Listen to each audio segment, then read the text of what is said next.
Hello friends, welcome on my channel. Friends, आज का हमारा वीडियो है स्टैटिक जीके का सेकेंड पार्ट, जिसमें हम आज बात करेंगे म्यूज़िक के बारे में। इससे पहले जो मैंने वीडियो बनाया था उसमें पूरे डांस के बारे में मैंने बताया था, चाहे वो क्लासिकल डांस हो या फिर फोक डांस। इससे पहले 2 वीडियो बनाया है। सॉरी, ये आपका थर्ड पार्ट है। तो इस वीडियो में हम लोग म्यूज़िक के बारे में पढ़ने वाले हैं। तो चलिए फ्रेंड्स, स्टार्ट करते हैं अपना वीडियो इंडियन म्यूज़िक से। इंडियन म्यूज़िक यानी भारतीय संगीत। भारतीय संगीत जो है हमारा,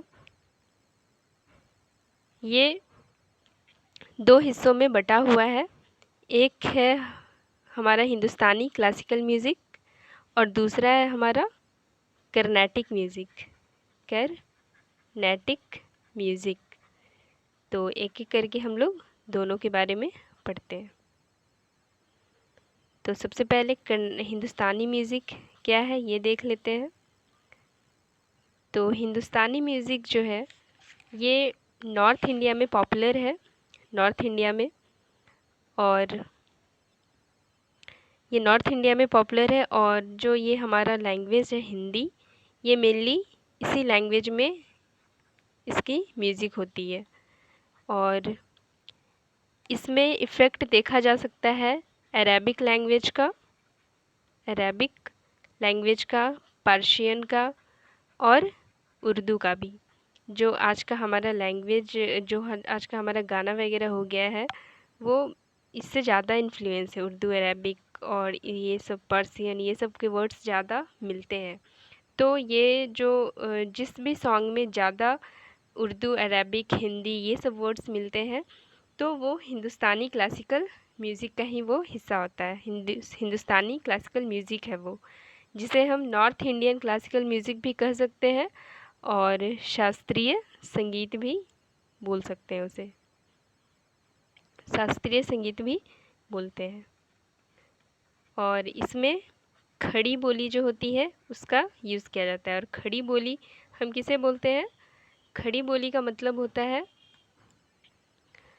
कि वो हिंदी जिसमें ज़्यादातर संस्कृत, उर्दू या अरबी का यूज़ हुआ हो। तो अगर हम खड़ी बोली में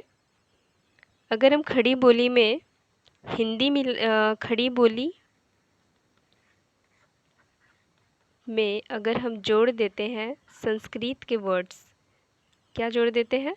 संस्कृत के अगर वर्ड्स जोड़ देते हैं ज़्यादातर, तो वो बन जाता है क्या? हिंदी। और अगर हम खड़ी बोली में जोड़ देते हैं अरेबिक, उर्दू या पर्शियन वर्ड्स, तो ये क्या बन जाता है? सॉरी, पर्शियन नहीं, सिर्फ अरेबिक और पर्शियन अगर जोड़ देते हैं तो ये लैंग्वेज बन जाता है उर्दू। यानी खड़ी बोली में अगर हम संस्कृत के ज़्यादातर वर्ड्स जोड़ देते हैं तो वो बन जाता है हिंदी। और अगर खड़ी बोली में हम अरेबिक और पर्शियन के ज़्यादातर वर्ड जोड़ देते हैं तो वो उर्दू लैंग्वेज बन जाता है। और ये इन्हीं लैंग्वेजेस का ज़्यादातर यूज़ होता है हमारे हिंदुस्तानी क्लासिकल म्यूज़िक में। और इसकी शुरुआत हुई थी हिंदुस्तानी क्लासिकल म्यूज़िक की 12वीं सेंचुरी से इसकी शुरुआत मानी जाती है। नेक्स्ट है हमारा कर्नाटिक म्यूज़िक, यानी कि ये म्यूज़िक नाम से ही समझ में आ रहा है, कर्नाटका यानी कि साउथ में ये ज़्यादा फेमस होगा। कर्नाटिक म्यूज़िक को कर्नाटका संगीतम भी कहते हैं, यानी कर्नाटका संगीतम भी कहते हैं। और इसका ज़्यादातर यूज़ जो है वो किया जाता है साउथ इंडिया में। साउथ इंडिया के जो भी स्टेट्स हैं, चाहे वो तेलंगाना हो, आंध्र प्रदेश, केरला, कर्नाटका या फिर तमिलनाडु, और यहाँ तक कि श्रीलंका, यहाँ पे भी जो म्यूज़िक है वो कर्नाटिक म्यूज़िक ही है। तो ये सब जो प्लेसेस हैं, ये सब जगहों में कर्नाटिक म्यूज़िक का ज़्यादा यूज़ होता है। और यहाँ पे लैंग्वेजेस जो है इनकी वो है क्या, मलयालम, तेलुगु, तमिल, ये सब लैंग्वेजेस का ही यूज़ किया जाता है। मलयालम, तेलुगु, तमिल, कन्नड़, ये सब लैंग्वेजेस में कर्नाटिक म्यूज़िक होती है। और ये जो कर्नाटिक म्यूज़िक है इनका कंपोज़र जो है यानी कि फादर आप कह सकते हैं, वो किसे माना जाता है, उन्हें माना जाता है टैगा राजा को। ये जो थे ये तिरुवरूर से बिलोंग करते थे और ये प्लेस मद्रास प्रेसिडेंसी में आती थी पहले। और 1767 से लेके 1847 तक इनकी टाइमलाइन है। चलिए, तो हमने पढ़ लिया कि हमारी जो इंडियन म्यूज़िक है वो दो हिस्सों में बटी हुई है, एक हिंदुस्तानी म्यूज़िक और एक क्लासिकल कर्नाटिक म्यूज़िक। अब हम पढ़ते हैं इनके बारे में, थोड़ा और पीछे जाते हैं कि ये जो म्यूज़िक है इसकी शुरुआत आखिर हुई कहाँ से है, किन्हें इनका फादर माना जाता है, बुक्स कौन कौन से सबसे पहले लिखे गए इन पर। जिस तरह से हम लोगों ने डांस में पढ़ा था ना, नाट्य शास्त्र वगैरह, तो उस तरह से ही इनकी भी किताबें हैं, तो उसके बारे में हम लोग पढ़ते हैं। फादर ऑफ इंडियन म्यूज़िक, ये है हमारा फर्स्ट क्वेश्चन कि फादर ऑफ इंडियन म्यूज़िक हम किसे कहा जाता है। सबसे पहले ये जो म्यूज़िक है इनका यूज़ जो है वो किया गया था वेद में। वेद का भी कौन सा वेद, 4 वेद है ना, उसमें से जो एक है साम वेद, उसी में इसका यूज़ किया गया है, संगीत का वर्णन किया गया है। इसलिए एग्ज़ाम में क्वेश्चंस भी बहुत आए हैं कि किस वेद में संगीत का वर्णन है, तो वो आंसर हमारा सामवेद होता है। लेकिन साइंस ऑफ म्यूज़िक जो है वो मेनली गंधर्व वेद को कहते हैं, जो कि सामवेद का ही एक क्या है, उपवेद है, यानी सामवेद का ही गंधर्व वेद जो है वो हिस्सा है। फादर ऑफ इंडियन म्यूज़िक कहा जाता है नारद मुनि को। इस नाम से तो सभी लोग परिचित होंगे। नारद मुनि को कहा जाता है इन father of Indian music according to myth के हिसाब से। और इन्हें ही वीणा का इन्वेंटर भी माना जाता है। फादर ऑफ इंडियन म्यूज़िक भी नारद मुनि है और वीणा के आविष्कारक भी नारद मुनि है। और इन्होंने 2 किताब लिखी गई है इनके द्वारा, संगीत माकरंद और एक नारदीय शास्त्र। गॉडेस ऑफ म्यूज़िक किसे कहा जाता है, ये भी आप सभी को ही जानते हैं कि गॉडेस सरस्वती जो है इन्हें म्यूज़िक की देवी कहा जाता है। गोल्डन पीरियड ऑफ आर्ट्स किसे कहा जाता है, तो ये है गुप्ता पीरियड। गुप्ता पीरियड तो से आप सब जानते होंगे, गुप्त वंश का जो टाइमिंग है उनके टाइमिंग को गोल्डन पीरियड कहा जाता है आर्ट्स का। आर्ट्स सिर्फ म्यूज़िक का नहीं बल्कि आर्ट्स का, आर्ट्स में तो सब कुछ आ जाती है, painting, dancing, music, poetry, puppetry, सब कुछ आर्ट्स में आ जाती है, राइटिंग वगैरह, किताबें लिखना। तो इनका गोल्डन पीरियड कहा जाता है गुप्ता पीरियड को, गुप्ता पीरियड को। और इनकी टाइमिंग क्या है, तो 4th सेंचुरी से लेके 6th सेंचुरी के बीच की जो टाइमिंग है वो गोल्डन पीरियड है आर्ट्स का। First foreigner to write about music, music के बारे में पहले ऐसे फॉरेनर जिन्होंने म्यूज़िक के बारे में लिखा तो वो थे फाहियान। फाहियान के भी नाम आपने सुना ही होगा सबने। फाहियान, फाहियान किसके शासनकाल में थे, तो ये चंद्रगुप्त द्वितीय जो थे गुप्त वंश के, उन्हीं के शासनकाल में इंडिया आए थे। और इनके किताब के नाम है फू क्यू की, ये इनके बुक का नाम है जिनमें म्यूज़िक के बारे में, इंडियन म्यूज़िक के बारे में लिखा गया है। चलिए, सबसे पहले अब हम जो जिससे शुरुआत होती है म्यूज़िक की उसके बारे में पढ़ते हैं। तो म्यूज़िक की बिल्कुल शुरुआत जो होती है वो स्वर से होती है। ये हिंदी वाला स्वर नहीं है, स्वर व्यंजन, बल्कि ये म्यूज़िक का स्वर है। इसमें 7 स्वर होते हैं, सा रे गा मा पा धा, इसका नाम भी आप लोगों ने सुना ही होगा। सा को इसे कहा जाता है सडज। रे को कहा जाता है ऋषभ। ग को कहा जाता है गंधर्व। ये सब आप अपने कॉपी में नोट डाउन कर लें। ये कभी मैच द फॉलोइंग के फॉर्म में भी आ सकती है एग्ज़ाम में। प का हो जाएगा, म का मैंने क्या बताया, सॉरी म का लिखिए मध्यम। म मीन्स मध्यम। और ये पा का है पंचम। ध द्वैत, धेवत। और नी का मतलब होता है निषाद। ये इन सब के मीनिंग है संस्कृत में। स से सडज, रे से ऋषभ, ग से गंधर्व, म से मध्यम, प से पंचम, ध से धेवत, नी से निषाद। स्वर जो होते हैं, ये जो स्वर है, ये टोटल कितने होते हैं? 7। और स्वर से ही बनता है क्या? स्वर से बनती है श्रुति। श्रुति मीन्स होता है क्या? पिच मतलब समझते हैं ना, आवाज़ जो होती है हमारी मोटी या पतली। और श्रुति से बनती है क्या?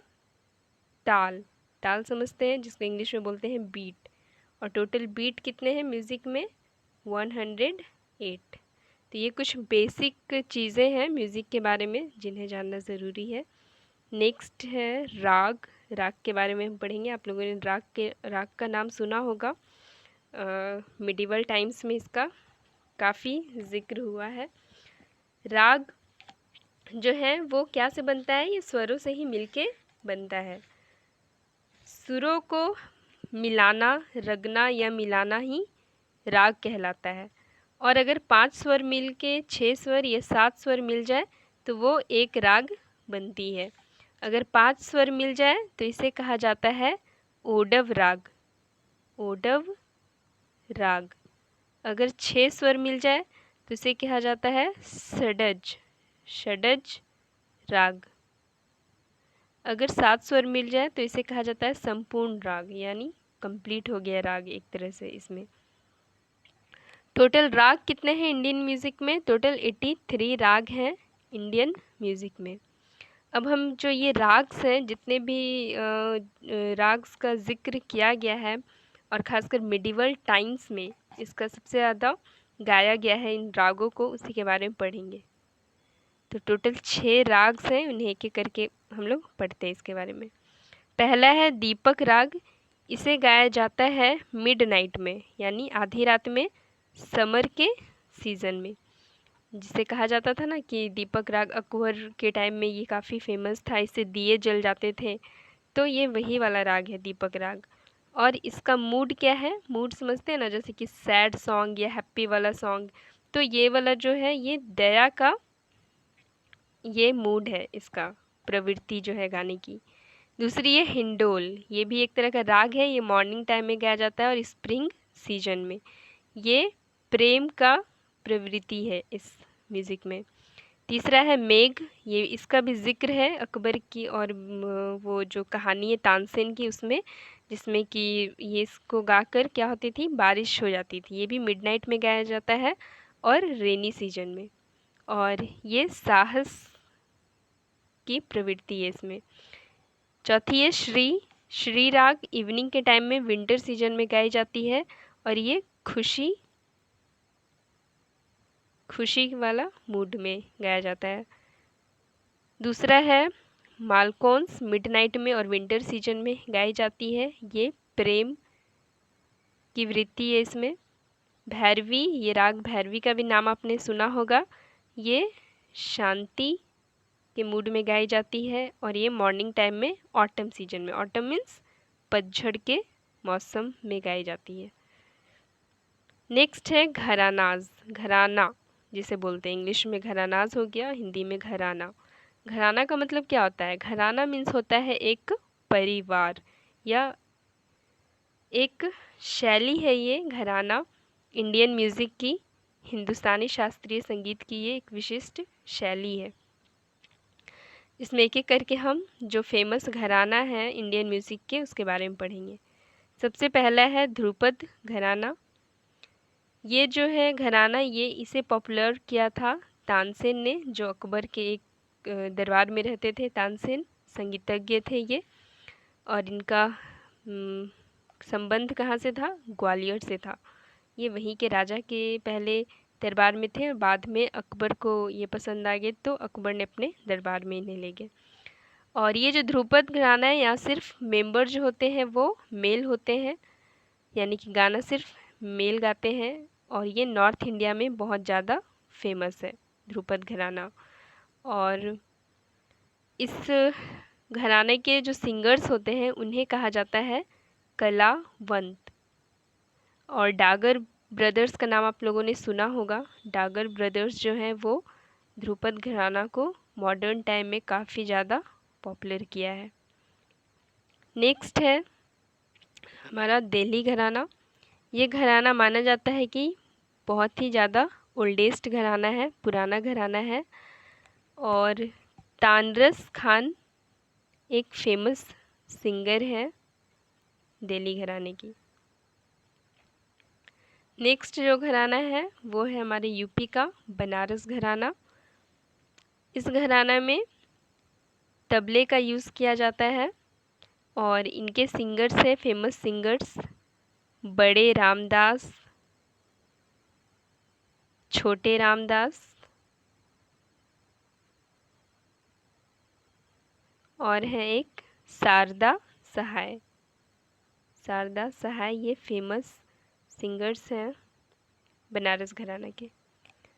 नेक्स्ट है हमारा किराना घराना। किराना घराना ये कहाँ का घराना है? ये भी यूपी का ही है, मुजफ्फर नगर का ये फेमस घराना है, मुजफ्फर नगर। ये मुजफ्फरपुर नहीं है बिहार का, मुजफ्फरनगर है यूपी का। ये फेमस है अपने ख्याल जो है वो एक तरह की विशिष्टता है इस घराने की, उसके लिए ये फेमस है। और इनके फेमस सिंगर्स कौन कौन हैं? तो इसके फेमस सिंगर्स हैं भीमसेन जोशी, उस्ताद अब्दुल करीम खान। एक चीज़ मैं बता दूं कि इंडियन म्यूज़िक में पहले ज़माने में जो हिंदूज़ होते थे वे अपने जो गुरु होते थे म्यूज़िक में उन्हें पंडित कहते थे, और मुस्लिम्स में उस्ताद कहा जाता था। तो ये जो उस्ताद है वो वही है। उस्ताद मीन्स भी वही हो गया, सिंगर गुरु टाइप। ये जो घरानाज होती हैं इनमें एक इम्पॉर्टेंट एक परंपरा होती है, गुरु शिष्य की परंपरा। ये सारे घराने में होती है। इसमें क्या होता है कि गुरु जो होता है वो कुछ भी वो जो सीखते हैं या जानते हैं वो अपने शिष्य को ट्रांसफ़र करते जाते हैं। फिर ये जो शिष्य है इनका भी कोई शिष्य होगा तो ये फिर ये उनको ट्रांसफ़र करेंगे। तो ये गुरु शिष्य परंपरा जो है वो इस पूरे घराने में चलती है। तो ये जो गुरु हुए ये शिष्य के क्या हुए? उस्ताद हुए या फिर पंडित हुए। तो इन्हीं को कहा जाता है उन, तो इसीलिए इनके नाम के आगे उस्ताद लिख दिया जाता है। अदा रंग और सदा रंग नाम के दो फेमस सिंगर्स थे, अदा रंग और सदा रंग। ये दोनों जो थे ये मुग़ल दरबार में थे। कौन किस राजा के मुग़ल किंग के दरबार में थे? तो मोहम्मद शाह के, जिनका टाइमिंग है 1719 से 1748 तक मोहम्मद शाह के दरबार में थे। और इन्होंने अदा रंग और सदा रंग ने ख्याल जो विशिष्टता है हमारे किराना घराने की उसे काफ़ी फेमस किया। नेक्स्ट है जयपुर घराना। हमारा जयपुर घराना ये राजस्थान का घराना है और इनके फेमस सिंगर्स हैं कौन? बाल गंधर्व और एक मूका बाई नाम की दो फेमस सिंगर्स हैं। इसमें काफ़ी कठिन राग को गाया जाता है जयपुर घराने में, और वो तीनों कठिन राग का नाम क्या है? टंका राग, पराग राग और सुहा सिंदूर राग। तो ये फ्रेंड्स थे इम्पॉर्टेंट घरानाज, ध्रुपद घरानाज, दिल्ली घरानाज, बनारस घराना, किराना घरानाज, जो मैंने पढ़ाया राग स्वर के बारे में, इंडियन म्यूज़िक के बारे में, इंडियन क्लासिकल म्यूज़िक और कर्नाटिक म्यूज़िक के बारे में।